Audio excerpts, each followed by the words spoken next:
helpful. Sure. And All please right. jump in if we get into tech speak or into those acronyms, and we're happy to stop and explain them. I don't know if everybody's here or not, but there's nobody else in the waiting room and it is 5 after, so I guess we'll go ahead and get started. My name's Larry Woolbright. I'm the mayor of the village of Ballston Spa. Welcome you all to the meeting and thank you for joining us. Also representing the village tonight is Rory O'Connor, who's chairman of the planning board. Rory, wave at everybody. Hi, everybody. We also have Shelby Schneider. Shelby, who is with the Saratoga County Prosperity Partnership. Shelby worked with the village to do our economic development plan that we just finished this past summer. And she's important in making these connections and putting us all together.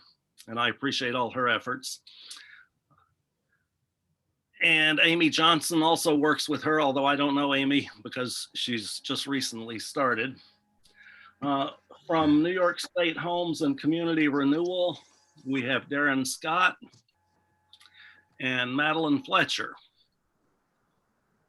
And what I thought we would do tonight, and the rest of us, of course, are either property owners of vacant or underutilized properties in the village or associates of those people and their projects.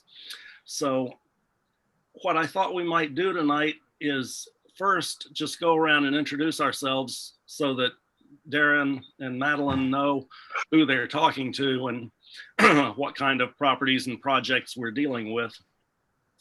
And then I would like to ask Shelby to give us a little bit of historical perspective on the economic development plan and the goals that it establishes for the village that are relevant to tonight's meeting. And then I'll ask Darren and Madeline to take turns and tell us about key programs that their offices have available that might be relevant to our situation. Excuse me, and then we'll open it up for general discussion. And Darren has indicated that we can be as specific as anybody wants to be about particular properties or possible projects, or of course we can just talk in general. So let's, I'll just call on people, I guess is the easiest way. I'm still seeing Ryan's iPad. How you doing? Good. You want me to rename you? Oh, no, that's fine. Oh, no, that's fine. Okay. Tell us who you are and what you represent tonight. So I own 14 and 12 Low Street in the village. And 12 Low Street is a barn that's been vacant for a very long time. And I'm hoping to turn it into a restaurant. Great. Yeah, I've Okay. heard whisperings about your projects. Ron, you want to go next? Yeah, my name is Ron Murphy. I'm with High Rock Property Management. We own approximately 100 units in the village, as well as the vacant bowling alley, the old Tippy Bowl. And obviously, we're interested in developing that further down the line.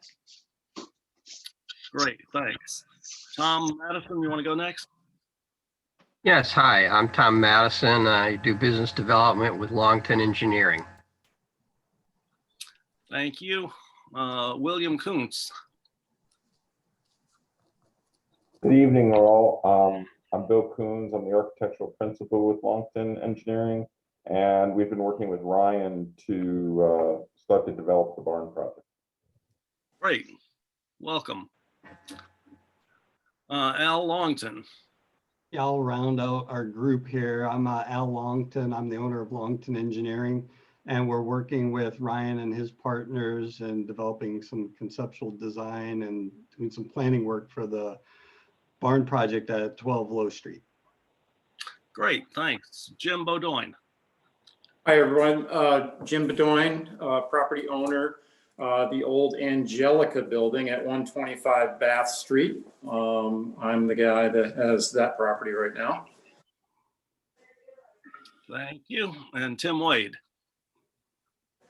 Hello, my name is Tim Wade.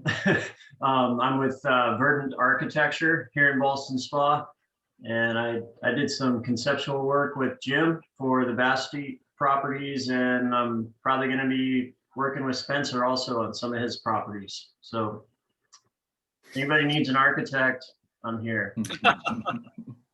Thanks, Tim. You're welcome. Spencer, you still show as muted. Can you unmute yourself and talk to us? Sure can you hear me? Yes, thanks. Spencer Tacey, my wife and I manage several mixed-use properties in the village, and we also, over the years, have acquired several vacant lots that we would like to stop paying unefforted taxes on and move forward and do something with them. So that's where we're at. And Spencer, just for Darren's benefit, you have the former Agway property, correct? The vacant lot that, yeah. We do, yes. Yeah. So. Okay, and we got Alex who is muted. Okay, go ahead. Alex, are you there?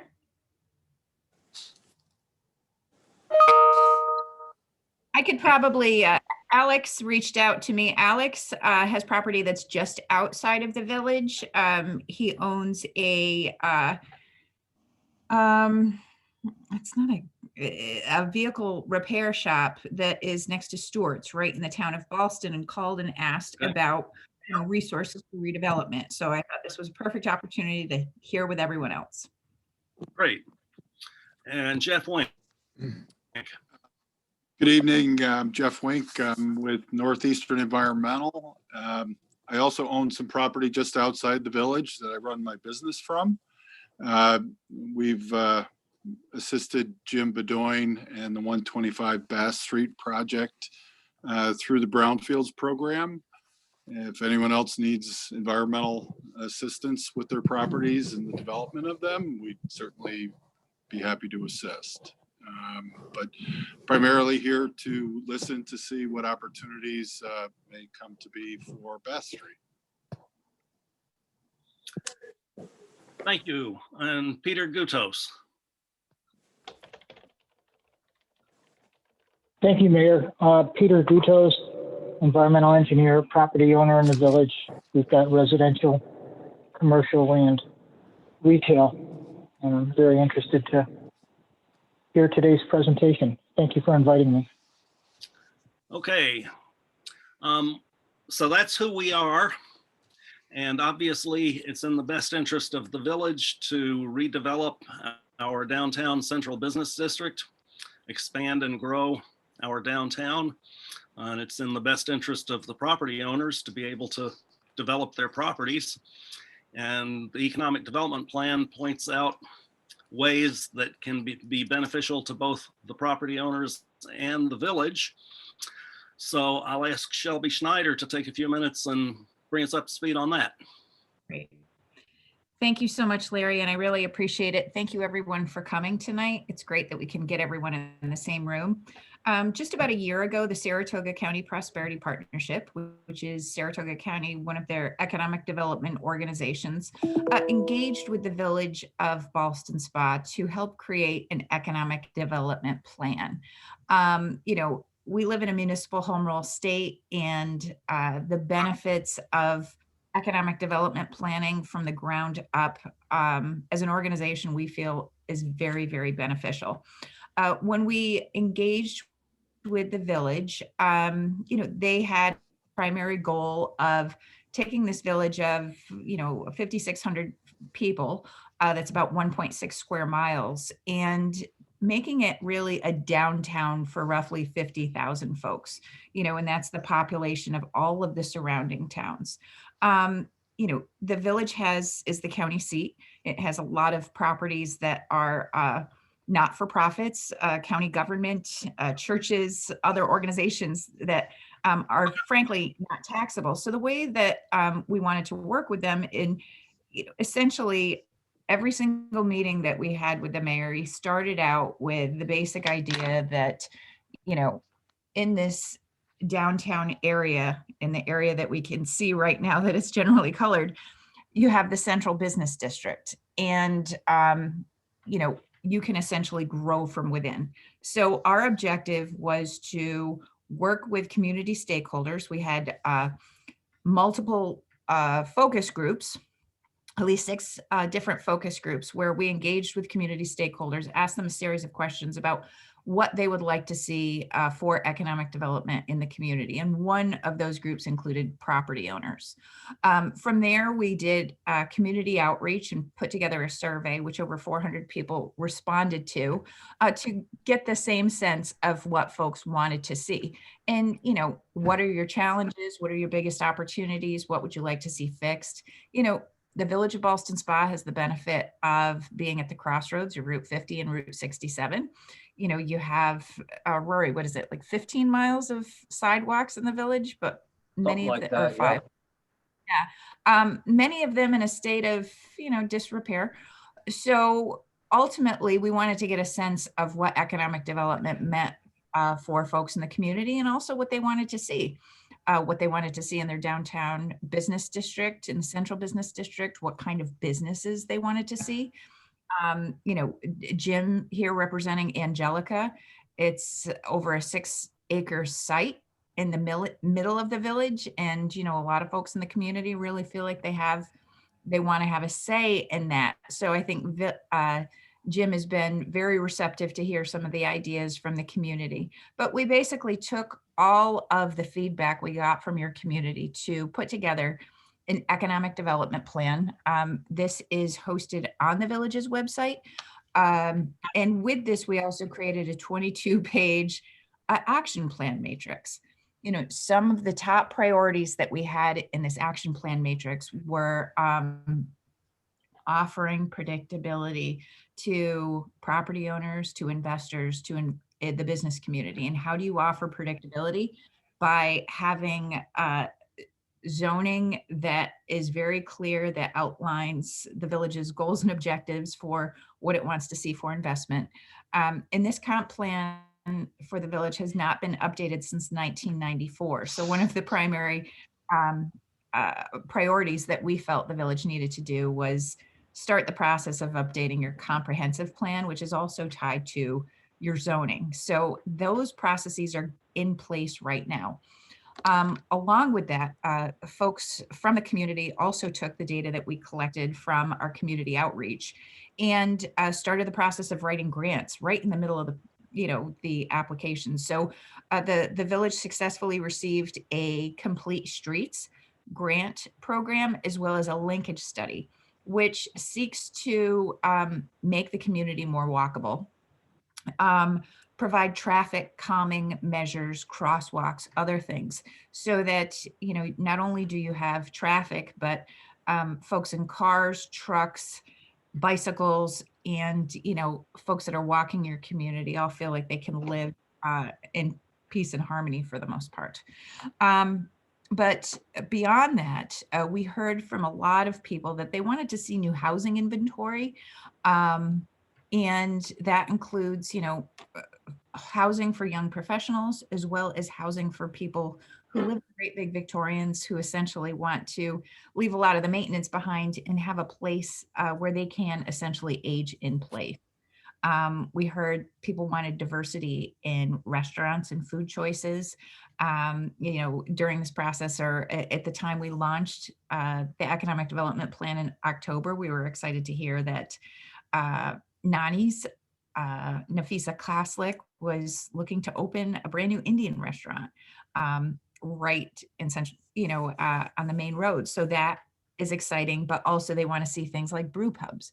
So Ryan, your idea of potentially creating something like that we've received welcome feedback. But the reason why we're here tonight is back in, December? We invited Darren Scott to come and walk the downtown with us. Darren is from the Department of Homes and Community Renewal at the state, and get some idea for how resources could bring some of this economic vitality, attract new investment, and help property owners bring their properties up to a standard that the village is happy with and the state is trying to incentivize. So I hope I covered everything, or, Yeah. summarized Thank you. that. Okay. Thanks, Shelby. Darren, would you take over and tell us about your operations? Absolutely. And let me just start by saying thank you so much, Mayor and Shelby, for the invitation. I think it's a really great follow-up to the tour that I really enjoyed of your downtown. I'll give you a little bit of background, and I'll tell you a little bit about how we thought we would present this information, and then hopefully we'll get into a conversation, because I'd love to learn more about your community and your project ideas. I'm talking to you from Troy, and so you are literally right up the road from where I live. I go through Ballston Spa fairly frequently.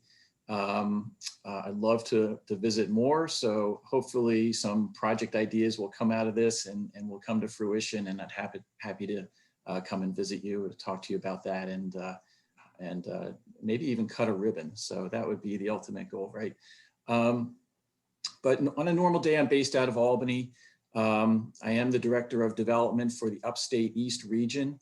That includes everything above Westchester and Rockland County, and up to the Canadian border, and then out to, but not including, Syracuse. So it's a big place, a lot of variety, a lot of interesting people, a lot of energy, which I was really happy to learn when I joined the state about 4 years ago. Getting to know people in their communities, getting to know their communities by going to them. That's something I really miss. Because of the pandemic, I've been off the road for about a year now, just doing, one-day visits here and there, one to Ballston Spa, as was noted before. But I do really miss that, because I get to understand so much better what your priorities are, and I get the lay of the land. I was educated as an architect. I became a certified planner. I learned the financing of development along the way. And so to all you architects and engineers out there, you're my people. But at the end of the day, you have to build something, right? I mean, that's what's expected, and it's a team effort. And so my job at the agency is to really kind of orient those who have not worked with the state to kind of help formulate these ideas into something that is digestible by the agency, meaning that it's something likely to be funded.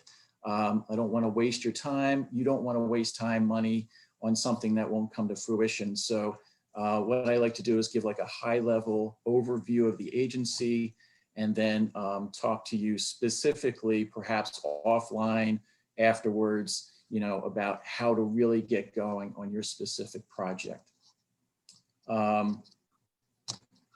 I should mention that prior to coming to the state, I worked for the Albany Housing Authority for over 20 years. And before that, I had a little bit of nonprofit development experience. So I've been in affordable housing for over 25 years, going on 30 years. It's hard to believe. But again, I can't emphasize more. Working with the diverse communities all over the state has really been enjoyable and challenging. So I'm going to, this is what we thought that we would do. And we thought that we would put a lot of information out on the table.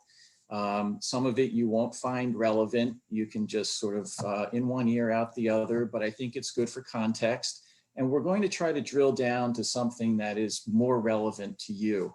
I heard a good cross-section, actually a greater cross-section of development opportunities than I anticipated. And so hopefully, you'll each get something out of this presentation. And again, I welcome you to follow up with me and with Madeline afterwards. We'll have a little bit of time to have conversation here, throw around some ideas, but if you want, I'll give you my contact information. You're welcome to reach out to me and Madeline.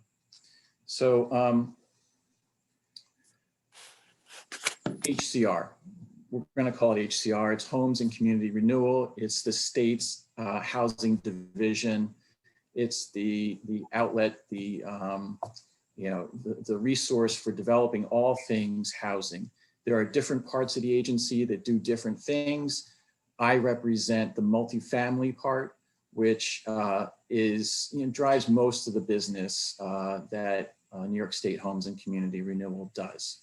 We're talking tens of thousands of units a year, all over the state, in every kind of community that you can imagine.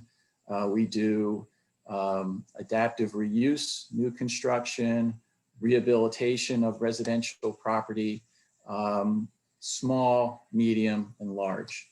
But primarily, we're a housing finance agency. We incentivize the development of affordable housing and related non-residential space. Basically, we pay for affordability that can't be found in the market, say in your community with market rate housing. So we drive down the cost of developing property so that in turn you can provide it at a below market rate rent. That's the whole game here. And so we do most of our work with larger developers, developing typically 60 unit projects, but also above 100 in a lot of different cases. But we also do smaller projects, and we'll get to that. But HCR doesn't do any development, and we don't manage affordable housing. It's the developer community, which I hope some of you will become a part of, who carry out the agency's mission for delivering affordable housing. Primarily, we serve low income and special needs populations. Those are the highest priority.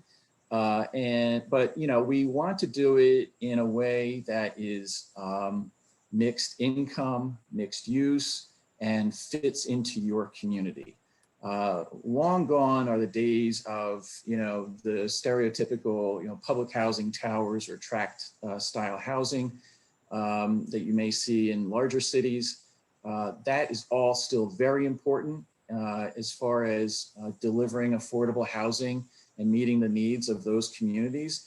But by and large, affordable and supportive housing are not developed in that manner any longer. We like to encourage an individual look to the property. We want it to fit the community. We want it to reflect the community, not only in the way it is designed, but also in the makeup of the folks who are living in it. There isn't a community that I've visited that hasn't needed more affordable housing, period. And when I talk about affordability, I'm talking about HCR offers programs that are offered to incomes of residents with incomes of between 30% of the median income to 130% of the median income. So what does that really mean? I think that's pretty much your workforce that you have in Ballston Spa, or at least you want to encourage to live in your city. I'm going to pause for a minute. If anybody hears my steam heat, I'm very, very sorry. But I live in an old house, and many of you can probably sympathize, but it's coming on right about now. So I'm going to talk through it. So when I talk about affordability, it captures a wide swath of the population in your locality, I'm sure, and in every locality around New York State. It's not the very, very low income any longer. It is, it's a wide range. And we think that it's proven, if we don't think, it's proven to be healthier outcomes for families and individuals living in those communities. For supportive housing residents, there are supportive services that help them live in their community as independently as possible, as any of us would want to. The primary funding paths for mixed finance multifamily development, there are two. One is the 9% low-income housing tax credit program. This is a competitive process in which you would apply for 9% tax credits, which when sold to an investor, generate project proceeds that help develop the project, and capital subsidies that are provided by the state in the form of low interest loans of 0.5% interest-only payments during the term of that loan, which is almost free money. So it is a competitive process. The 9% tax credit process is competitive. It's a statewide RFP that is issued twice a year now. And it's the whole process, because it's competitive, there's just not enough resources to satisfy every application that comes in. And so the process really is intended to bring the best projects to the fore, and those are the ones that the state will fund. Typically, we receive about 90 applications per round, and we can fund about a third of that. So you can see it's pretty high demand. You may think that a 9% project will never get funded. Sometimes it takes, 2, maybe 3 applications in order to get it funded and to, work through technical assistance and so forth that's offered in order to make it that much better. I'll give you an example of the capital region where Ballston Spa is. We receive between 6 to 10 applications per round, and we'll fund 3 to 4 of those per round. So it's a better winning percentage than the lottery, but it is still competitive, and we do encourage everybody to sharpen their pencils and to be as competitive as possible. Let's see. So that funding source funds projects between 40 and 80 units. The sweet spot is 60 units. And just because of the economics, but that's generally the range. And it works well in low rent markets that can't command a lot of rent in order to service debt, permanent debt.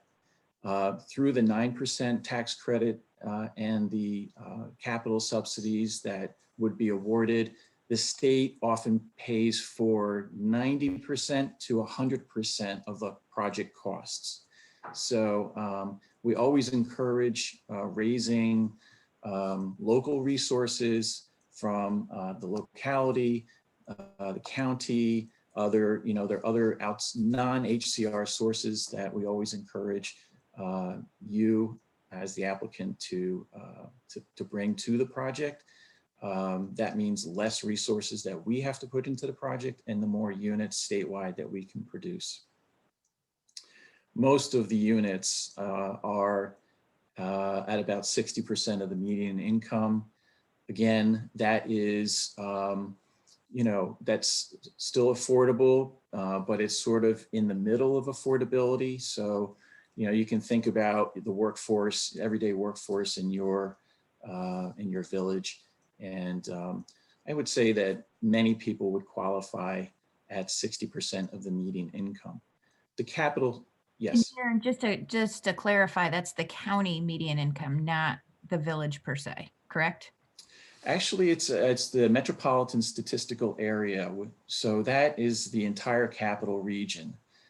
So we don't drill down specifically to the specific locality, but we take the median income from that larger area. And we will look at a market study for the project that is specific to the catchment area, a reasonable catchment area for Ballston Spa. So. In one other clarification, when you're Sure. talking about 40 to 80 units, it doesn't all have to be in the same, correct, or the same exact? Great point. No. Typically, developers like to do single roof buildings, new construction, but that doesn't always fit into the context of the building site. So whether it's new construction or adaptive reuse or rehab, you can do it all on one site, or you can do it on multiple sites. It can be multiple buildings on the same site or on multiple sites. Any kind of configuration. I think the only limiting factor really is, the practicality of doing construction and managing a project. So you want some proximity of the units to one another. But, if you're looking to do, say, we've financed, I'm thinking of Newburgh right now, which Madeline has a lot of experience with. And my work in Albany, actually, where you can do a combination of rehab and new construction. So the combinations are, I would say, almost limitless. It's really up to your imagination and what you want to do and what you feel is right for the context of that, that project being your village. Does that answer it? Yeah, okay. Great. So let me touch, I'm spending a little bit too much time on the bigger projects, I think, but I do want to tell you there's the other major funding path is the 4% low-income housing tax credit path. It's open window, meaning that there's no deadline for applications.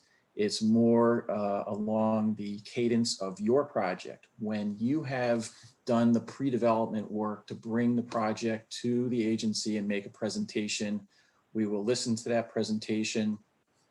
There are certain things we'll want in that presentation, like a market study. We'll want budgets, things that can give us an initial idea of, is this project something that the agency would fund? And if you do get a green light to move forward, then you go ahead with and submit a full application, which if you're given a green light to submit a full application, essentially it's a green light that the agency will fund the project. We just need to see all the details about the project at that time. 4% low-income housing tax credit projects tend to be 80 plus units, more like 100 plus units. So I'm guessing probably not applicable to Ballston Spa, but there are 9% and 4% tax credit projects being built around Ballston Spa. There's one proposed for Ballston Spa right now, but I think the closest 9% deal I can think of is Blue Heron. And there are some, there's a 4% project that's just completed construction last year in Saratoga Springs. It really depends on the demand and, site suitability for that size of a project. Again, that project can be adaptive reuse or historic rehab. It can be new construction. Again, the possibilities are almost limitless.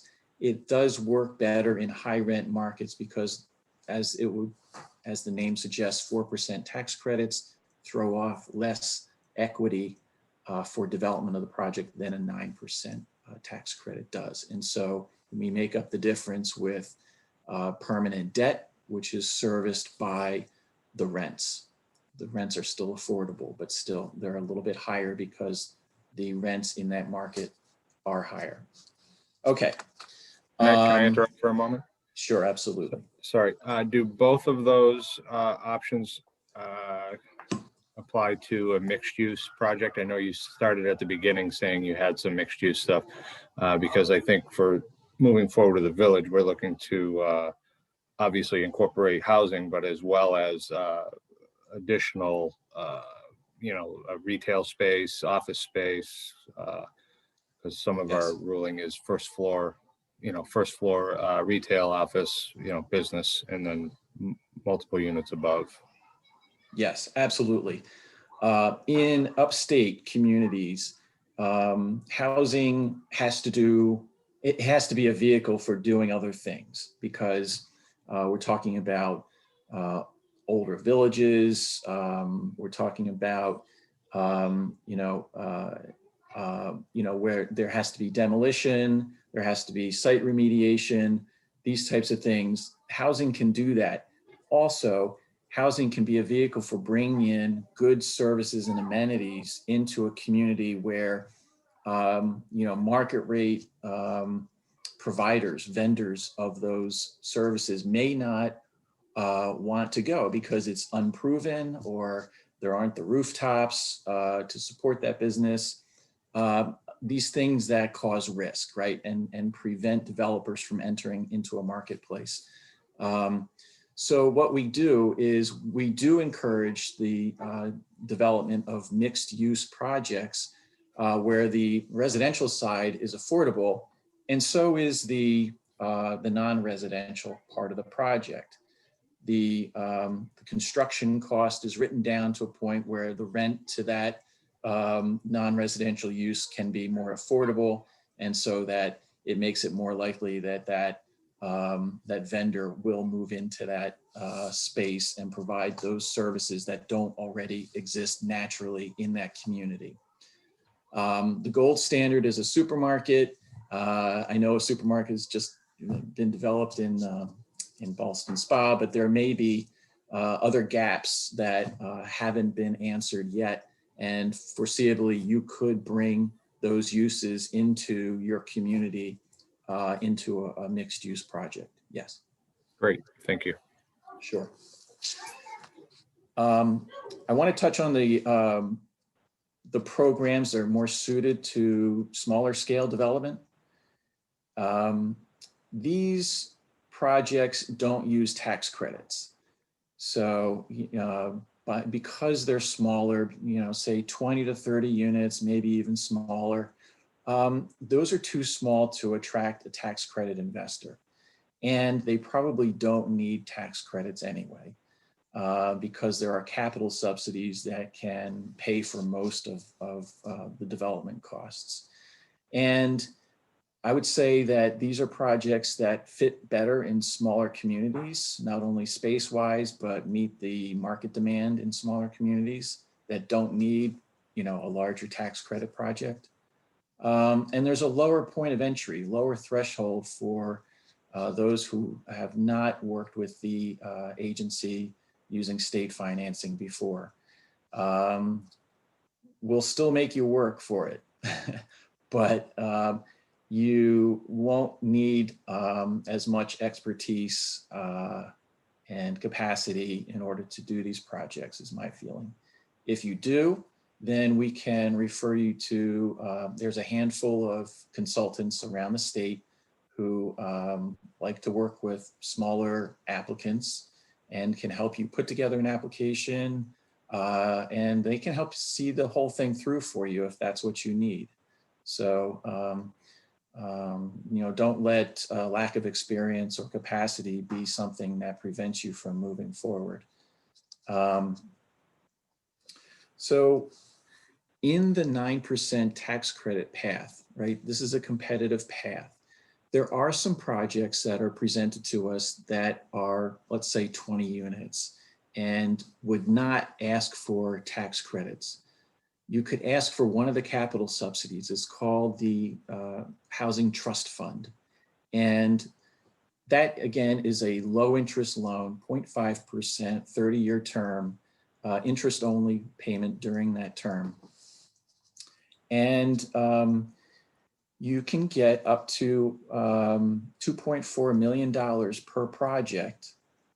And there's something else I'll say about that, but it's $125,000 per unit, up to $2.4 million per project in capital subsidy.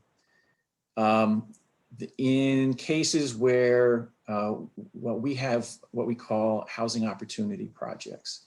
These are projects that are located in high-performing school districts with also a low crime rate of crime.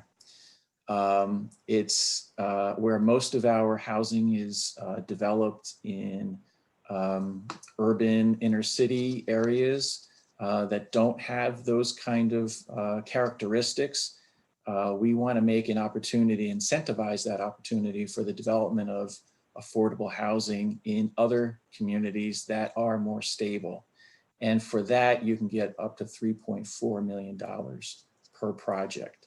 The per unit cap is still there, 125,000 per unit. And the income limits are 90% of median income. So you can reach a higher income level with this kind of a project. Again, you don't have to go all the way to 90% if your community doesn't support, your market study doesn't support 90%. You can do 70% or 75%, whatever makes sense for your market.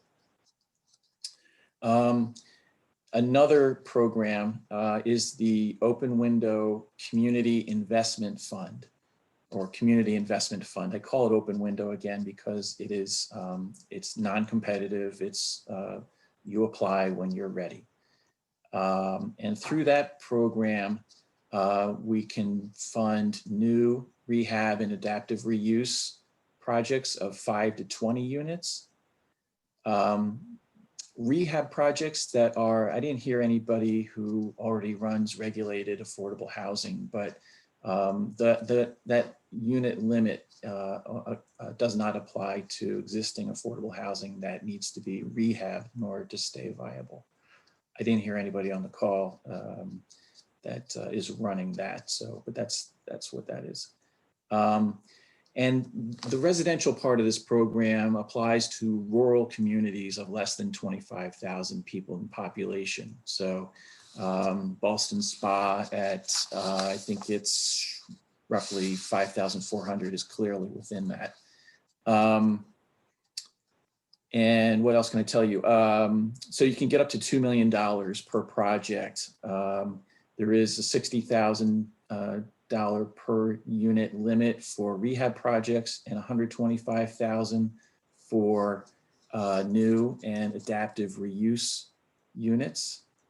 The income levels for rehab are 60% of median income. This is rehab of existing affordable housing. Again, not really relevant here, but, and up to 90% of median income for new housing, new construction, new adaptive reuse, newly affordable rehab. And the Community Investment Fund, I want to note too, is the same source that is used for non-residential, the development of non-residential space. So you could ask for, $2 million, let's say, for a project of 15 units, and you can use, the remainder of that funding to fund the non-residential portion of your project. The bad news is that we're nearly out of this resource right now, but the good news is that it's become very popular over the past 5 years on both, in rural districts and urban districts. And so in the state legislature, it enjoys a lot of support, and we're hoping that they will put more money into the program so that we can put it into communities like yours. And I'm going to stop there. I want to turn it over to Madeline, who I think is going to talk about the Small Building Participation Loan Program, which is also an open window resource and is probably most applicable to rehab and adaptive reuse of underutilized and vacant buildings. So Madeline, if you would introduce yourself and talk a little bit about that program. Sure thing. Yeah, thanks everyone for having me. As Darren said, the primary thing that I work on at the agency is surrounding distressed asset preservation. I think my title is Director of Distressed Asset Preservation, and I focus on bringing resources to underutilized properties. And before I came to HCR, I worked for a really long time in the city of Newburgh. I ran the land bank for about 6.5 years there. And before that, I worked for another affordable housing organization. And there I really focused on taking the high concentration of vacant and abandoned properties in the downtown, in the historic district of the city of Newburgh, and figuring out how to get them back into productive use. And so we had a lot of success there using a lot of the tools that HCR has out there. We partnered with an organization in Ulster County called REPCO on 2 rounds of low-income housing tax credits. I worked with the Office of Community Renewal at HCR, using a program called Urban Initiatives, which I think has now been shifted around a bit. It's been a few years, to do mixed use properties and to focus on some of the bigger issues that abandoned properties and older properties have, lead and asbestos and that kind of thing. Really getting sort of properties redevelopment ready and figuring out their needs. So coming to HCR was sort of a natural progression of sort of this focus I had developed on adaptive reuse and really revitalizing downtown places and older communities. And so the program that I run, the primary program that I run, I do a few other things. I also work a lot on manufactured home communities and rehabilitating and revitalizing manufactured home communities. But the small building participation loan program, I think, is probably the most interesting to this crowd. The focus is the focus was brought from the state legislature in the housing plan allocation that was, I think, was in about 2018. There was a big pot of dollars that were put into focus on buildings with 5 to 40 units. So really focusing on the things that were not being captured in the different tax credit programs and the associated programs. And it was for rehab or the reconstruction of properties. And it was designed as subsidy financing, so gap financing. So really to sort of fill in the difference between the cost of bringing a property sort of back to life and what the market would then support. So in places where you're sort of just not quite at the market, where things are as expensive as they would be sort of in a high, a sort of really high rent market, and sort of bringing in the subsidies and the dollars that are needed. So what we offer is up to $50,000 per unit in subsidy. And in exchange, the affordability is quite a bit higher than you would see in sort of any of the tax credit programs or other programs that Darren has talked about. And it's an average 80% AMI. So you're also looking at some flexibility. So any of the units can be up to 120% of AMI, which is really quite high. I don't know the capital region, but in my region, in the Mid-Hudson, that's really pushing well above a household income of $100,000. But in exchange, then you're also creating balance, right? So if you do 120% AMI unit, you're also doing a 60% unit. So you're keeping that balance. And then we also sort of have been reflecting now that the program's been going on for a couple of years, making some edits. We'll also enhance that $50,000 a unit and go higher up to $75,000. But in exchange, we're going to start pushing down then on affordability and going down to 60%, again, average AMI. And the focus is really just to get resources out there for downtown type projects or mid-sized rental projects that might not be sort of ready to enter the sort of low income tax credit world, which is sort of higher capacity. Developers are sort of focused very on that. There's like a special skill set sort of that comes together, and a big team comes together for a tax credit project. These are definitely designed to be sort of entry level. You don't have to be a developer as your only sort of line of work. It's definitely designed for someone who's just starting out potentially in development. And it pairs with a senior lender, right? So we have it works really well with an organization called the Community Preservation Corporation, who is a community development lender, and who is the process has been streamlined so that senior lender is doing the plan review and disbursements and construction inspections, so that you're not doing multiple, you're not doing many things, you're not doing a lot of repetitive work. It's designed to be really streamlined and user friendly. And so that these smaller projects can really get out of the gate pretty quickly.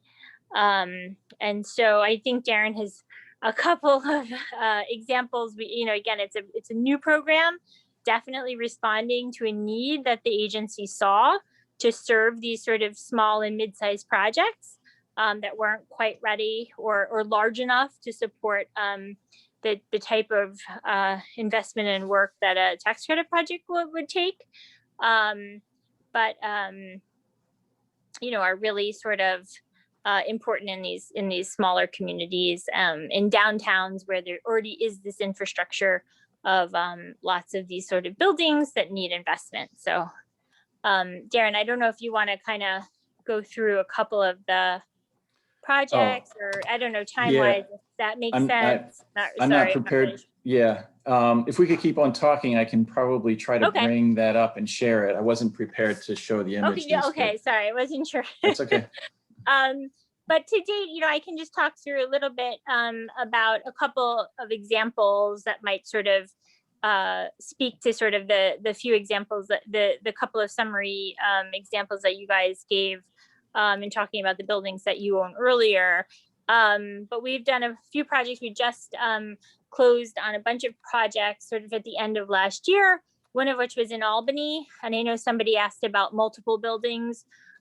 We did a scattered site where we had sort of grouped several groups of buildings that we pulled together that were contiguous. So we had each individual building was only 3 or 4 or 5 units, but we brought them all together. They were, the developer had been sort of acquiring them over time, and then they put them all together into a 40-unit project. So that was one way where you get some economy of scale into, doing a lot of smaller buildings together. In other examples, we just financed a project out in Tonawanda, New York, which was a 14-unit project. It was adaptive reuse. It was an old abandoned school that had been sitting empty for quite a long time. And it was designed to have commercial space on the ground floor and then 14 apartments above, which would be 80% AMI. Our financing is on a per unit basis just to the residential, but it does provide that little bit of cash flow into the construction that makes the whole entire project feasible. And then you create a nice mixed use project in the downtown. You create some sort of life, on the ground floor with pedestrian, sort of interest. And you really, it revitalized a sort of important corner in Tonawanda. Similarly, we've had a few other projects in the Hudson Valley that were also adaptive reuse. A project called the Wireworks in Newburgh, which is an old abandoned, I think it was a spring factory, like springs for mattresses at one point. It was abandoned for who knows how long. And it was redeveloped with it was very small, only I think 9 units or 8 or 9 units. And then plus like a sort of co-working, I think they envisioned it pre-COVID as a sort of marketplace kind of scenario. And now they're reimagining it a little bit in terms of office, a more of an office space. But people are getting really creative. We have one space in Poughkeepsie has, I think, 22 units and a brewery going in. So it's been a really flexible tool that people are able to use to sort of bring affordability that's needed in a community, but also sort of do some really architecturally interesting projects in some really old, tough to work with properties that are sort of interesting and have been abandoned or vacant for a really long time. It's really making a big difference. And they're buildings that wouldn't be large enough to enter into tax credits. Yeah. If we can pause for a second, I can try to share my screen, but it's been disabled by the screen share has been disabled by the organizer. So if we can get that turned on, then I might be able to figure out the rest. Cool. Yeah, I think they're all pretty interesting to look at. And I think, when you think about, and it sounds like you guys have some interesting things, a bowling alley and a barn and, all these kinds of things do present some interesting opportunities. And adding a little bit of residential, it enables bringing some subsidy in and creating some much needed affordable housing. Oh, here we go. Ah, cool. Right. Everybody see this? Wireworks page? Yeah, so that's a project in Newburgh. It's the first one that has been completed for this program and is either partially or fully rented up at this point. And it's just sort of a thoughtful reimagining of an old, like I said, an old spring factory. So just some background on. Yeah. There's an apartment layout. And I think we can make this available along with the other information that we're going to provide to the mayor and Shelby afterwards. So again, and I can share my outline of my prepared notes since we did cover a lot in a short amount of time. Yeah, and we'll share. I can share again, just like Darren was saying about the SIF program and the 4%. It's not the PLP is not the participation loan program is not competitive. It's as you apply when you're ready. And again, it's designed to be very streamlined, working through a senior lender. So you're not doing the same thing, for multiple lenders. And it's a 30-year term. It's 0.5% interest only, which I guess was the same as the Housing Trust Fund dollars. And so that brings sort of the overall cost of, your monthly debt service payments down to an affordable level. This that is the aligns project with in income. Tonawanda. Oh, cool. Yeah, and so that one also is, it's in the marketing phase. So that'll be 14 apartments. So this was an old school, is that right? This was an old school, yeah. Mhm. Yeah, and there's going to be an environmental firm on the ground floor who is also actually an investor in the project. So they'll have commercial space. There's on-site parking and 14 one Let's see bedroom. if I can, oops, I'm sorry. I'm not very good at this. I'm going to try to bring up a different one. Hang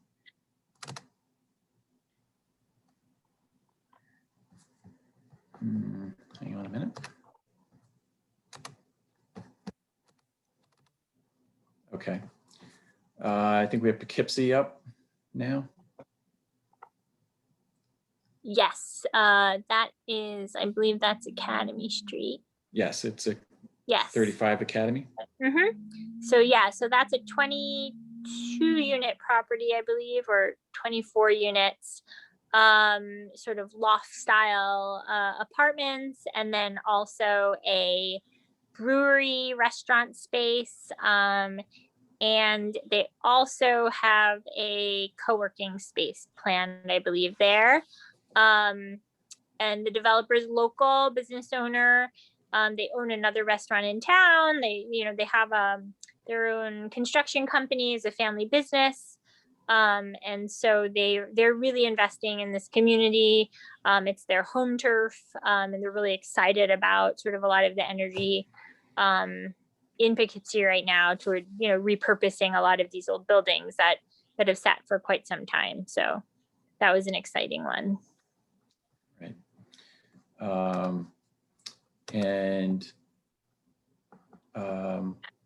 I'm going to try to, if we can go back, I have an old presentation I did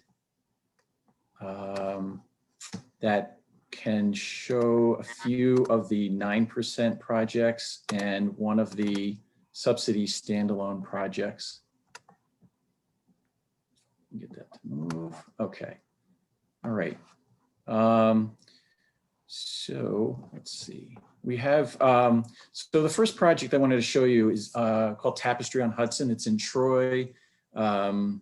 is a larger project. It was funded through 9% tax credits. This is a professional developer of affordable housing called the Community Builders that did it.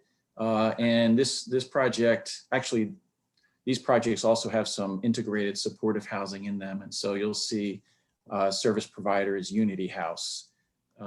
It's an adaptive reuse, 67 units, including 19 units for victims of domestic violence. Total development costs was just over $22 million. And I'm not going to go through the alphabet soup of all the funding that went into it. But most of it came from HCR. There is the building. It's one of the former shirt factories in North Central Troy. Beautiful building. There's a new deck patio area built over top of parking that is right on the river. It's a residential amenity. Here's a view of some of the apartments in the hallway. Second project is called Falco Commons in Poughkeepsie. The developer is Hudson River Housing, which is a nonprofit housing and service provider. They're doing double duty on this project. They developed it and they're also providing services to residents of half of the units in this case. So 78 units total, new construction, total development cost, $21,668,000, and some during construction photos. Basically, they took a dead end street and built on both sides of it to create that sense of place. And let me see if here's a couple other shots. Unfinished kitchen, looking pretty good though. Mosaic Village is in Cohoes. This project completed construction. Actually, this project and the Poughkeepsie project both finished construction and occupancy, full occupancy during COVID. So this, the construction of affordable housing was deemed an essential business. And so that continued while all other construction came to a grinding halt for a while during the pandemic. But it was really wonderful to see people moving into their brand new apartments during the pandemic. So I'm sorry, I'm just going to try to move this and page back up. So Vicino Group, this is a group that's done a 4% project in Saratoga. They're based out of Missouri, but they've gotten some really good traction in New York State, and they've done some really nice projects in Troy, in Saratoga Springs, Utica. Let's see, I think they're trying to do something in Ithaca. So they do very nice projects. And this is a 68 unit project, new construction, and it includes a co-working space and an integrated daycare space. I believe by integrated, they try to cater to kids who are on the autism spectrum, in addition to other children. Total development cost $17,794,000. Again, this is during construction. And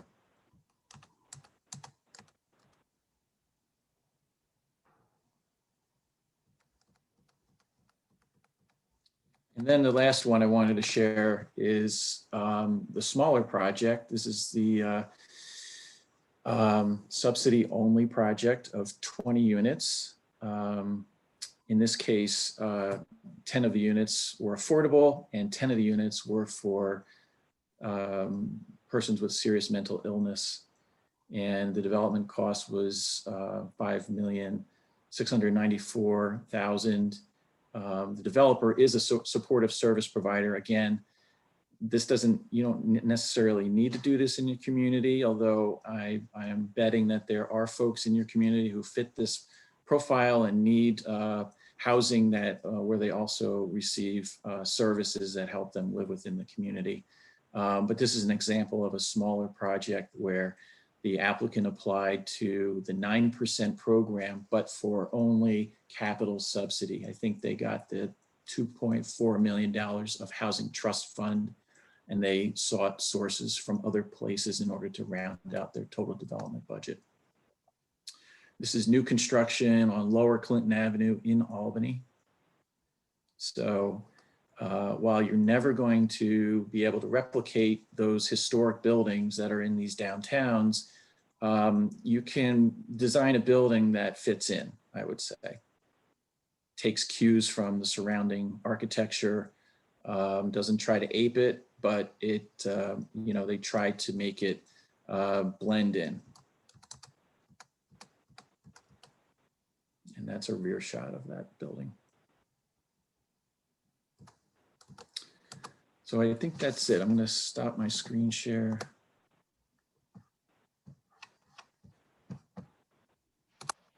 And again, this is just a small representation of the projects that have recently been funded by the state. I think I want to open it up to some conversation in the final, you know, few minutes we have, but I think the takeaway for tonight is big tax credit projects are, you know, they can be very impactful. They can add a lot of units that are needed to a locality, especially when there hasn't been any affordable development in a long time, if ever. But they're sometimes too big for that locality and that need. Developers, as I said before, tend to want to do new construction or larger adaptive use projects, but that leaves a lot of building stock that somebody needs to, you know, pick up and put to good use. And so that's really our purpose for talking with you tonight, is to deputize you, to ask you to become a part of our affordable developer community and do projects that are at the scale of your community and meet the need of your community and are within your ability to accomplish. And again, we're going to try to help you accomplish that. And I want to, you know, just emphasize that you can do it. And now I'd just like to, unless Madeline wants to throw out any final thoughts, you know, we can open it up to conversation. And then again, I can't repeat it often enough. You're welcome to reach out to us afterwards.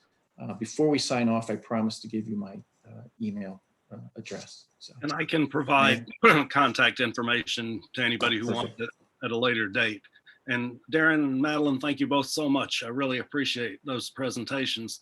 And you said you were going to get some brochures and whatnot to my office shortly that I can distribute. I can send you a list of, it'll be information with links to the different websites where you can take as deep a dive as you want. Okay. You can choose whichever one is most applicable to what you want to do. And then I can send some specific term sheets that we've talked about tonight. And and probably more. I can send those photos and so forth if you want to. Great. And I'll send out an email to the group here telling them what's here when I see it. Perfect. And Darren, I know this is not what you and Madeline cover, but just so that everyone else is aware, you also, your agency also has the Main Streets program that does come out, not necessarily every year, correct? But there was a round that was like a lightning round that happened at the end of December, right, with approvals, or they were going to start looking at applications within a couple of months. So, but this is something that, like, as an economic developer, that I would probably tee the village up for at a later point in time. And can you just give like 50,000 foot overview of that Main Street program? Yeah, first I want to say it wasn't among our presentation really, because that is, it has to be, I believe, a locality or a nonprofit that applies to that program. And so it's not open to the private resident or you know, a for-profit business. But the end user is them, and so I could foresee you working with the village to apply for Main Street resources, and then you need to put those resources to work in the buildings that are owned by the folks who are on this Zoom meeting. So yeah, it's what can I say about it? It's a facade program. It's also meant to put upper story units into use. And then also you can spend resources on rehabilitating commercial space. You can dedicate a large portion of the resources towards an anchor usage. Maybe there's a feature property on your Main Street that you really want to see revitalized, and but there are also some smaller storefronts or mixed-use buildings that are around it that should really need investment also, and those can be included in that package so that you have that kind of critical mass to make your Main Street function and look that much better. So I'm afraid that's all I can say about it without getting the program manager on the call. Right. And no, that's perfect. But, you know, again, it's a lot of these programs are contingent on the availability of state or federal funds, et cetera. So this is and that what program, that program is highly oversubscribed. It's a great program, but everybody wants it. And so I think, you know, the higher quality projects, I imagine that those are the ones that end up getting funded. So, you know, if you can put together the right pieces, and I'm sure they provide technical assistance to guide you in that direction, then you can be successful. And I think they also look at a track record of administering past grants. And so that would add to you, if you have, that would add to your competitiveness as well.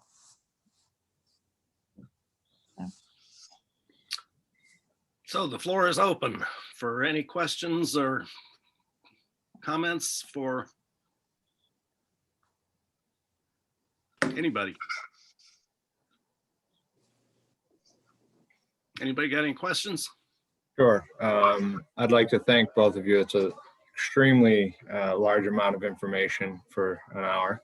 But I think it affects everybody on this call differently.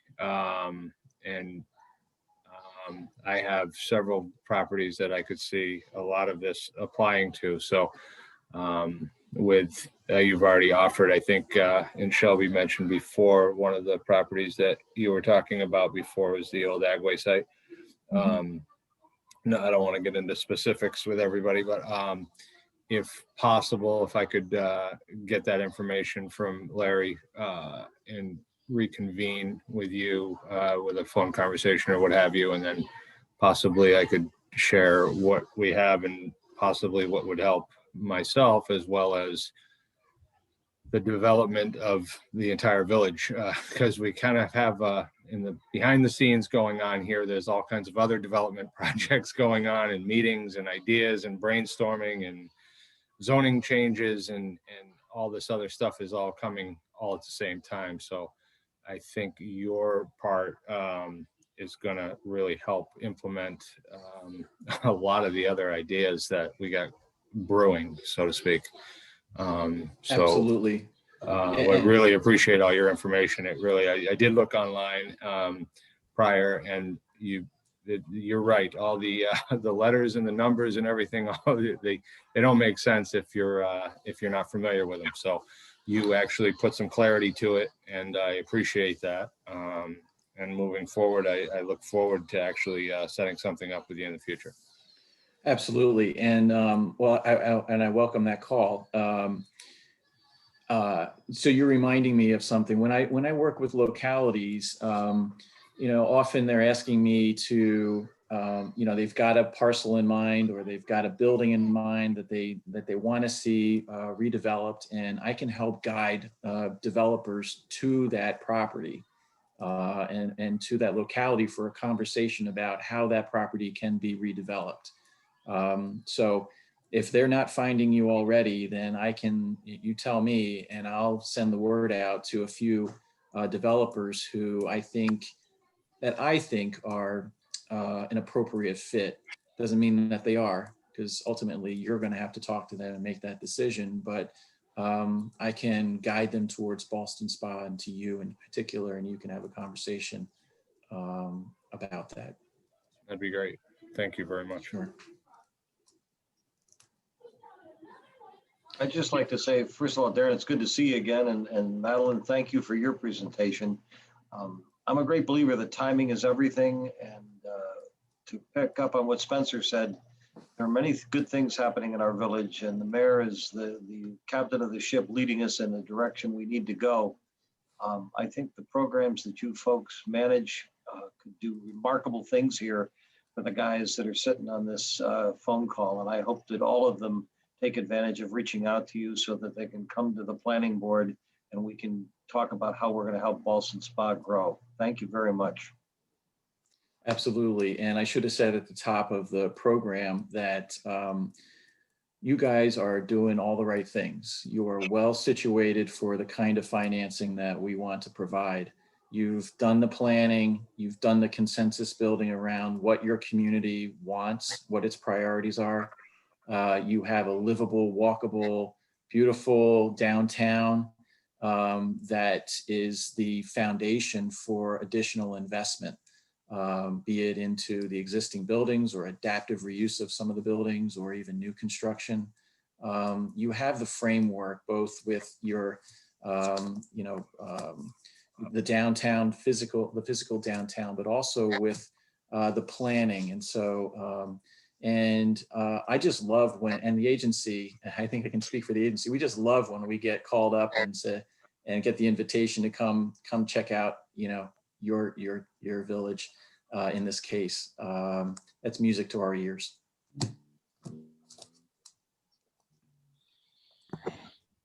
I would just like to say thank you again to both Darren and Madeline and the mayor and Rory. I mean, you've been wonderful through this process.